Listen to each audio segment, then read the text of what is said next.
welcome back. It's Jessica. And Kimberly. We're discussing it's right. King. Picked this book up at the Fanix, so it's like a Comic-Con. And I just saw it. It's really pretty. It has the fun stencil on the side. Inside the cover, there's even like, I don't know if you can see it, maybe. No, it's kind of light. Anyway, on the inside, there it looks like a schematic of a ship. It's just fun. It's feels nice in your hand. I love hardback books, right? Yeah. I mean, it's pretty self-explanatory. The title is actually apt. She is the daughter of a pirate king. I had such high hopes for this book. I really, really wanted to love it. And there's aspects of it that I actually loved because it was a little bit more violent, and I know maybe it sounds weird that I like that, but I think it's more in tune to what I think pirates life really would have been like. But my sister aptly described the book, the whole yeah. I'm actually going to read you part of my review. It is a new adult brutal pirate fantasy, as Kim described. After turning the first page, though, everything fell flat. My excitement waned with the struggle to relate to the leading female character. Her decisions, thought processes, inconsistent nature, and murderous tendencies made me dizzy. It was awkward when she was callous one minute and thoughtful and caring the next. It was like character whiplash. The leading male character was a hidden gem, in my opinion, and likable, sweet. But even in his inner turmoil caused friction, as he often let the world make choices for him. For me, maybe they were too piratey. Cutthroat pirates. Yeah. And that has nothing to do with the author's skill as a writer. The story felt solid. The world building was fine. There's some fun surprises. It's just that the characters themselves were struggling because you didn't know what they were. They were doing something, thinking another, doing another. It was really awkward and a lot of friction. There wasn't a lot of chemistry, in my opinion, between the duo. I wanted there to be, it had potential, but it just didn't fit. I'm not sure how she did it, where she wrote, there was chemistry, I felt, for his side, but not on hers. Does that make sense? Like, I felt on his side, there might have actually been chemistry. Yeah. So and I don't know how you write that way. I couldn't even replicate it if I tried. And that's not necessarily a good thing, right? Yeah, I mean, like reiterating, I really wanted to like the story. I originally rated it higher the first time I read the book, because I was hoping that maybe she started that stark contrast with those characters in hopes to show you a huge difference in the characters later on, right? In book 2. I read book 2, and it didn't get better. So I actually went back and I rated it lower because sometimes, I give people the benefit of the doubt. The second book will help bring it in.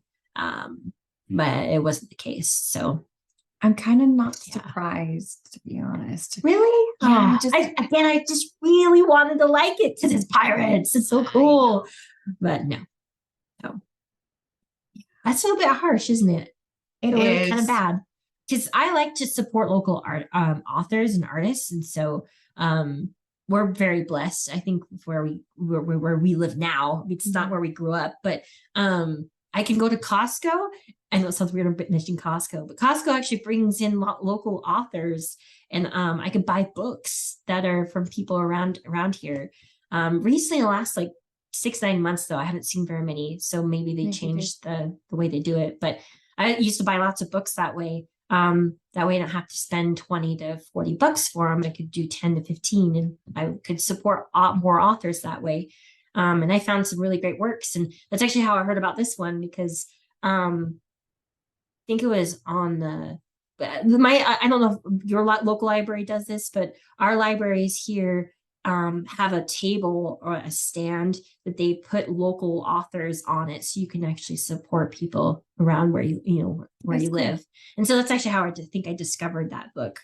Yeah, and it's so funny that you found it at FanX and you ended up buying that. So, well, you mentioned it, and and I was like, well, I'll give it a try, because I do try to support local, especially indie authors too, if I can. So, why not? We were supposed to review this book today, but I was bad and I haven't finished it. I just barely started it today. So you can see, there we go, that way. I made a good dent in it in 20 minutes. So I'm really excited about it. So tune in next month. We'll go over it. But I mentioned it because, again, local author. We're very lucky.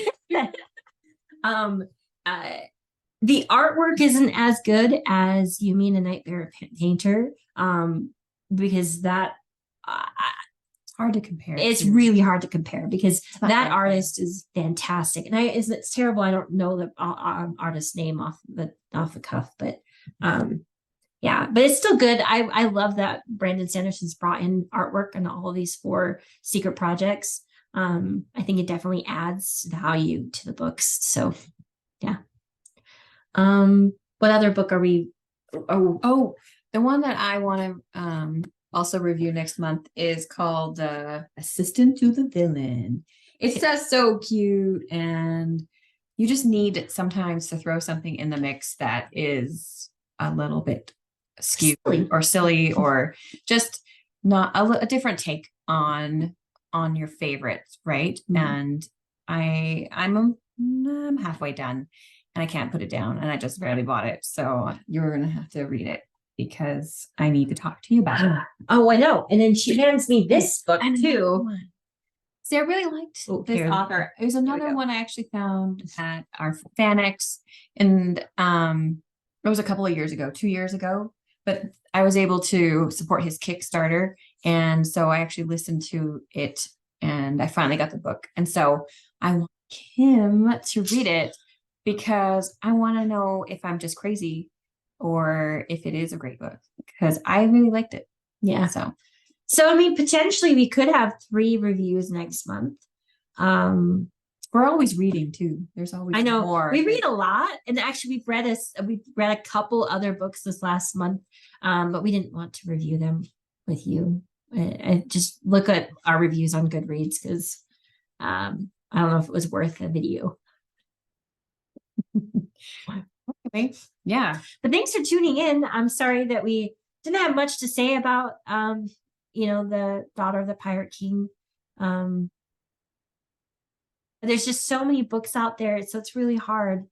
And I don't like being critical, because writing is hard. So I'm not saying it's easy. I'm not saying people should still be happy. I know that sounds terrible with like a 3-star rating, because I mean, just to be able to print something that's yours, and I mean, it's more than I have done. I recently saw, sorry, just a tangent before we log off. I don't know if you've read Wise Men Fears and Name of the Wind, right? They're the first 2 books of the King Killer Chronicles by Patrick Rothfuss. He recently came out with another book, Jess. It's 2.6 of the storyline. So leading up to the 3rd book. There's just been a lot of promises. Like 12 years ago, Wise Men Fears came out, and there was actually some type of fundraiser that he did that said if he raised a certain amount of money, he would read the first chapter, and the money was raised, and he never read the chapter. And so I kind of feel really bad, but I don't. At the same time, I posted on his wall that said, I committed to not read any of your stuff anymore, because it's been too long. There's been empty promises, and I know that he's not working for me, right? There was an article written by Neil Gaiman.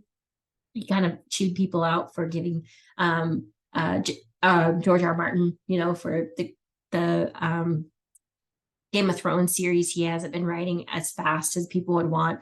Or Patrick Rothfuss was another one he mentioned. But I mentioned to somebody else, they're like, yeah, just they don't work for us. And I'm like, yeah, but I can also rescind my my support. Yeah. So ouch. There's the truth. Truth hurts sometimes. Yeah. Sorry, that was a huge tangent. We are on tangents today, aren't we? It's okay. We're entertaining. Love to read.